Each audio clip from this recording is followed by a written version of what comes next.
In this guide, I'm going to show you guys how to fix Disney Plus unexpected error. Let's get started. Try again after a minute. Temporary server connection hiccups often resolve quickly. Next, check your internet connection. Restart your router, switch between Wi-Fi and mobile data. Likewise, force close the app completely and reopen it. Next up, restart your device. Turn it off, wait about 30 seconds and turn it back on.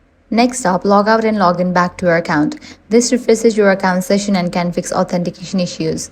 Next, update the app to its latest version. For that, launch App Store or Play Store. Search for Disney Plus. Once app appears, if you see the option update, click on it. Next, clear cache for the app. For that, launch Settings, go to General, go to iPhone Storage. From the list of apps, find Disney Plus and launch it. Now click on Offload app and confirm it. Likewise, check if you are connected to VPN.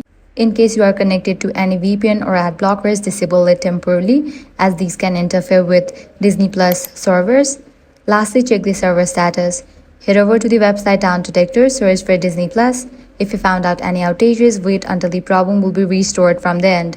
So that's it. If this guide helped you out, do not forget to like, share and subscribe.